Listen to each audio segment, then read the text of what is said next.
time and minimize the days on market that your house is on, because that is a negotiating tool that helps.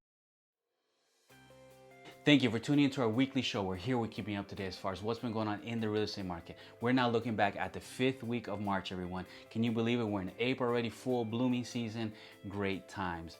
Okay, so we had 517 that are still active on the market. We had 854 that went pending on our contract and 655 that sold. So out of the 1,361 available inventory that hit the market on the 5th week of March, 62% of it is already under contract, is already pending.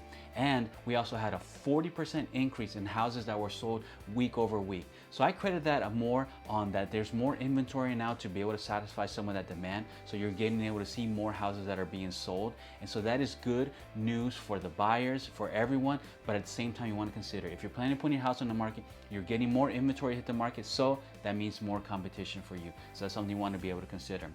Now, I want to be able to show you this graph. So let's look at this. We are looking back now about January of 2020, where we had about 3.7% interest rate.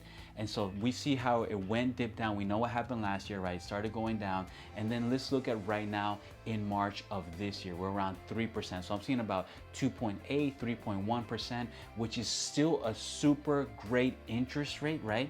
I told you guys a story before. My father bought his first home in the late 90s and he bought it at 9% interest rate and he was happy, right? So we can't complain too much, but obviously it's continuing to go up right now. Something to consider, as I mentioned before, every about quarter of a point that it goes up or down, you're talking about another $40 to $65 on your monthly payment, just depending on your loan amount. You want to talk to your loan officer about that, right? Okay, so I want to show you now this graph as well. So this is nationwide. So going back already to January 2020 again, we were averaging about 2 offers per each house that was going on the market. And now we're going all the way until this time of year, we're talking about twice as many offers. So something that we have been seeing, our team, we've been seeing on average about 12 offers for each house that we're putting on the market right now. So to give you guys an idea, we just listed a house on Thursday. We always like Thursdays, the day right before the weekend. Weekends is still the time where you're gonna get the most traffic, and then, be able to wait that time and minimize the days on market that your house is on, because that is a negotiating tool that helps a lot. And so this time we actually received an offer. We received 4 offers in 24 hours, but we received 1 offer that was very, very interesting. It was a good amount above the sales price, but they wanted to buy the house in 10 days. So there was basically almost like no headache.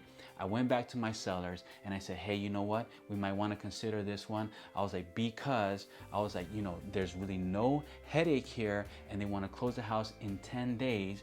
And I said, but you know what? I think we'll be able to get just a little bit more. I was like, let me go back and let me see what we can get. And we said, I went back to the buyer's agent. I said, you know what? In order for us to be able to take the house on the market, I was like, we need this.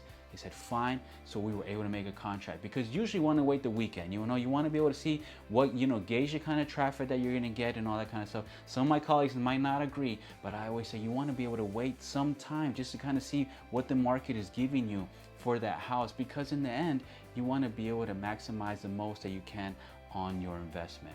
If you have any other questions, please reach out to me and I'd be happy to help.